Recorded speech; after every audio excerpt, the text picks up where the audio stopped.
Hi there, welcome to Christmas at the Schwoven's Nest. My name is Sandra and I'm so glad you're here. Today's video is episode 2 of my DIY ideas from subscribers, and my first project is about angels.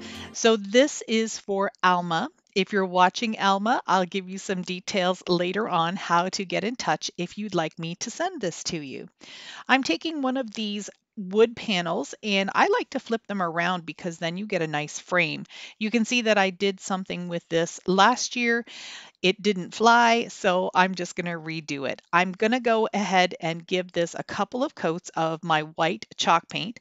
I'm going to do the full frame around the edges and on the inside. I'm not going to worry about schmutzing the inside of the frame itself because I'll be covering that up in a minute. I'm going a little outside my comfort zone and I'm working with some of this cardstock that has a little bit of a gold texture to it. That's not really something that I use in my home, but I wanted to create a really sweet angel with gold wings. So I thought this scrapbook paper would be the perfect complement as the background. So I'm just going to go ahead and cut it out into a 5x7 size because that's what I need for inside the frame. I went to my Cricut Design Space app and I used some shapes to create a halo, her little head, and her body. And for the wings, I used a wing set that came in the Cricut Design Space app. So this will be available as a free printable on my website. And if you're not sure how to do that, there are instructions down in my description box. The wings will go on first, and I'm just going to try and center them as best I can, and then I'll just peel off the transfer tape. Then with her halo and the head and the body, I didn't need to use transfer tape because the vinyl was thick enough that I could just peel it off and put it on just like a sticker. For the halo, I did need to use the transfer tape, and before I stick it down, I'm actually going to trim it because I only want the halo kind of going on the top of her head. I don't want it covering her forehead, so I'm just going to be doing some trimming to make sure that the halo fits properly where I want it. For the angel's eyes, I didn't want to make anything too cartoony looking, so I just am doing some little closed eyelids with a little bit of lashes in each corner, and I think that just makes it look super sweet. These are little wood banner pieces that I picked up at Dollarama, and I'm going to be cutting off the top edge because I don't need those little circles. So I'm just using my miter shears and just measuring them all in the same length and then just trimming them up.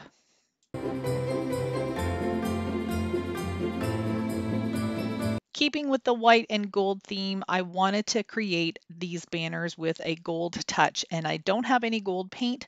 I have silver paint, but not gold. So I decided just to use this gold permanent marker that I picked up at the dollar store, and I'm just going to color them all in. So all three of them will get a coat of this. Once they were dry, I took a white oil-based paint marker from Craftsmart, and I'm just going to freehand the letters J-O-Y, which will of course spell the word joy. So I'm going to go over them a couple of times to make sure they're nice and dark with the color, and then I'm going to give them a little bit of some shadowing. I like to draw some shadows on my letters, usually on the left-hand side, just to give them a little bit more dimension and character. You can see here that I'm just doing it very simply, marking it on the left side. I'm going to leave the O the way it is, and then for the J, just put a little bit down like that. And it just gives them a little bit more oomph. So now the frame is completely dry. I'm taking my sanding sponge here and I'm going over the edges. I want to bring up some of that brown that was underneath. And I'm just going to go all the way around the edges, including the inside frame and then also the corners. I'm going to be giving them a little bit more of a roughness, as you can see here. And I'm also going to do that on the sides. To apply the paper to the frame, I'm just using a glue stick, and I'm really just going to be going around the edges because there's no need to put anything on the inside. As long as your edges are really nice and covered with glue, you'll be able to get it on there and it'll stick fine. Using some hot glue, I'm going to glue the little banner sign down on the bottom of the frame. This frame is going to be hanging, so you won't be able to stand it up because of the little banner pieces sticking out. I'm going to start in the center and make sure I put the O right smack in the center of the frame, and then I'll evenly space out the J and the Y. To balance the letters down at the bottom, I want to put something a little bit Christmassy on the top. Not too much. So I'm taking this little branch that came off of a garland.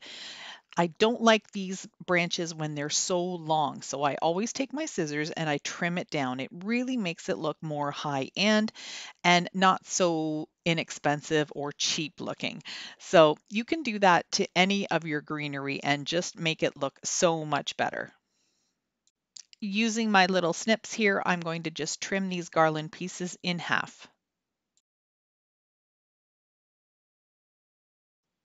At the top of the sign, I'm going to hot glue them to make a tiny little swag. So one a little bit angled down like you see here, and then I'll do the next one the same way on the other side. And then I'm going to add the two smaller ones on top, going in the same direction with just a little bit of variation on the angle. I just love using pip berries in my holiday and seasonal decor, and these are little white ones that have a few different textures on them. I'm going to go ahead and trim them fairly short. I don't want any of that green leaf there. That looks really cheap. And then I'm going to just hot glue them right on top of the greenery, two going in the same direction of the greenery, and then two facing down towards the angel.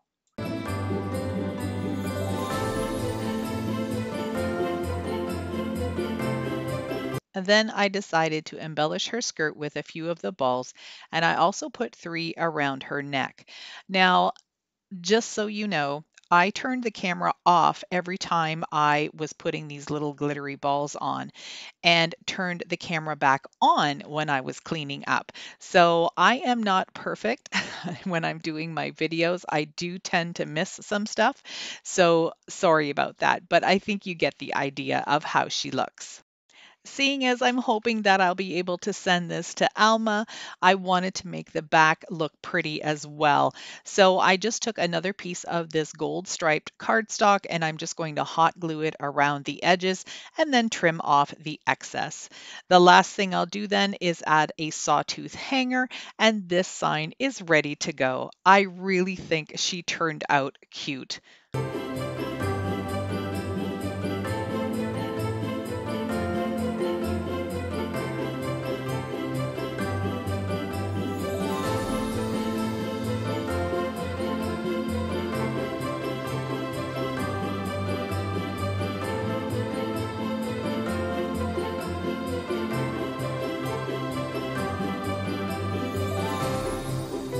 I'd like to give a nice warm welcome to all of my new viewers.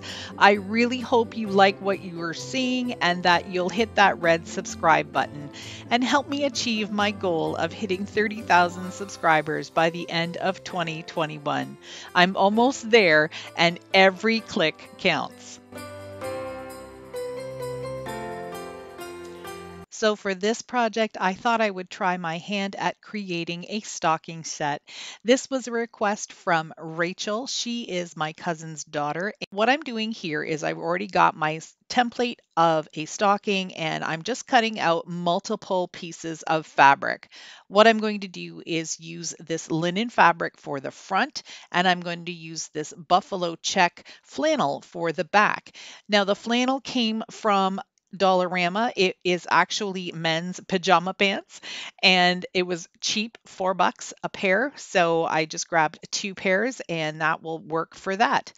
For the linen fabric, I received this from a company called Chungage. I will have a link for their website down in my description box, and they have some amazing fabrics, all sorts of linens, cottons, some waterproof fabrics. So if you're interested in checking out their materials, by all means, check out that link and see what they've got. Now that I've got them all cut out, I'm going to just pair them up to make sure that I have them facing the right way. I am going to be using my sewing machine to sew these together, but you could definitely use hot glue or some fabric glue or even fusible web to create these. So I cut out some sections of the flannel, and what I'm going to do here first is just press it with my iron a little bit just to get out some of the wrinkles. What I have here is called HeatnBond, and what it is, it's paper on one side and on the other side it's glue. And what you do is just cut it to the size of your fabric and then just iron it on. And this gives your fabric a glue base that you can then stick on with an iron on any of your projects. You can see up in the left hand corner I created the snowflake and I just ironed it right onto my stocking. I like to put a Teflon sheet on top of it for extra protection, but it's not really necessary. Once you're done ironing, just pick up a corner of the paper and just make sure that you can see the glue attached to the fabric. This is a light heat bond, and I think if I was to do this again, I'd probably use a stronger glue because it had a hard time sticking to the linen fabric. It didn't have any issues with the flannel, but the linen fabric is a little bit thicker, more like a drop cloth material, and it had a little bit of a hard time sticking to that. For the snowflake, I was able to use my Cricut Explore 3 to cut it out. And the only reason I was able to do that is because it has the HeatnBond paper on the back of it. So that is what sticks to the fabric. I didn't use a different blade at all. I just used the fine point blade that comes with the machine. And a couple of them worked out really good. I wanted to do a reindeer, but it was a little bit too detailed. And then the fine tip blade wasn't able to do that. I'm going to leave all of the images that I used for these cutouts on my website, so make sure you hit that link in the description box and go check those out. I used my Cricut, but the designs are not that intricate. You can just use your scissors to cut these out, no problem. What I'm doing is just peeling the fabric off of the backing paper, and then I'll be able to iron it onto my stocking. So now I'm just going to be placing my shapes onto the backing fabric, which is the linen fabric. And I'm going to then use my iron and iron it on until it's glued to the linen fabric. Again, I'm using a heat-resistant Teflon sheet, which I also have listed down in my description box. You don't have to, but I wanted to protect the linen so it wouldn't get overheated and perhaps get scorched. Probably not, but I just wanted to be on the safe side. I have my iron set at the highest temperature, which is the linen temperature. And once I'm done with the front, I'm just going to flip that linen piece over to the back and do a little bit of ironing there too, just to make sure that the glue is all securely in place. So for the bone, I decided not to put a flannel backing, basically because I ran out of that fabric, but I don't think Harley will mind. I'm using my machine to stitch this all together, making sure that I leave an open space at the top so they can add things for Harley into the stocking. Once I'm done with the sewing, I'm just going to take my fabric scissors and cut fairly close to the hem simply because I don't want it to be too bulky on the inside. I've got one more stocking to sew up, and this one does have the red flannel backing. So I'm just going to do about a 1/2 inch into the edge of the fabric, and then again, I will trim the edges when I'm finished. Sewing like this is super easy. It's just a regular plain straight stitch, and you're just going to follow the outline of your project. I'm going to pull the stocking right side out, and then you'll see the snowflake on it, but it's also going to be kind of puffy. So the next step is to really stretch out those seams and flatten them out, and then I'm going to take my iron and press them all nice and smooth. All you do for this portion is kind of wiggle your fingers with the seam and make sure that you get it as close to the sewn line as possible. And then you can just go over it with your iron, press it down, and it will stay nicely creased. To create the hangers for the stockings, I'm going to use 2 of these scrap pieces of the linen fabric, fold it in half, and then cut it in half at the top. Then I'll have 4 pieces, which I'll just use my hot glue gun to hem them in and make them about 1 inch to 1.25 inches in width. I'm going to start by folding down the top portion about 1/3 of the way. Then I'm going to flip it around and make a tinier hem that's probably only about 1/4 inch or so. And then once that's complete, I'll be able to fold that over and make a nice clean edge.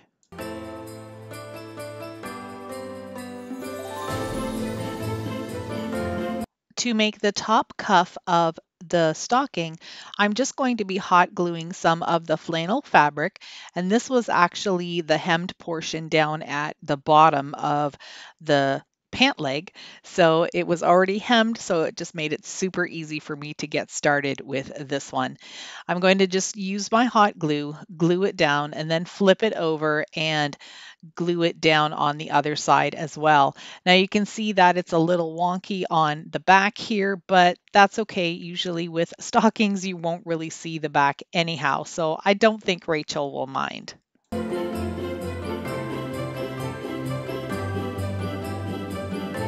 Once I have the outside glued down, I flipped the stocking inside out again, and this will give me the ability to just glue the remainder of the fabric onto the stocking.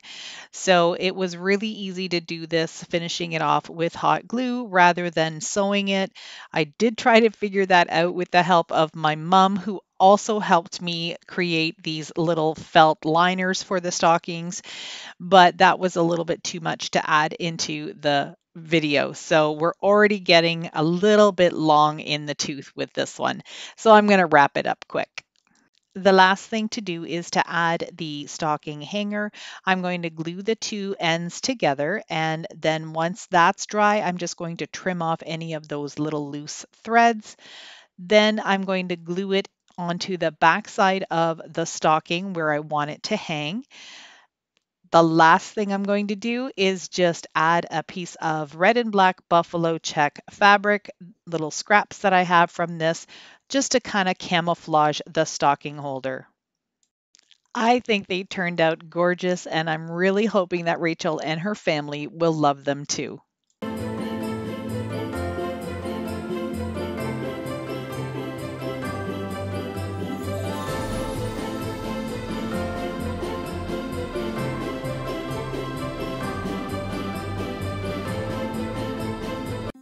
This last project is for my mom. She did not have a stable for her nativity set, so I decided to create her a box with some moss on the top and some straw on the bottom, and it was her idea to drill some holes in the back and poke in some of those little Christmas lights to make it look really nice and glowing in the evening.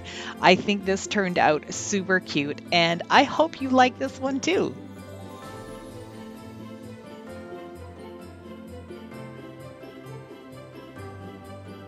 If you are still with me, thank you so much for watching right to the end. I truly appreciate each and every one of you. If you like what you see, hit that red subscribe button, hit the like button because that gets me noticed on YouTube more, and the notification bell will let you know every time I upload something new. Thank you so much. Have a wonderful day, and I'll see you in the next one.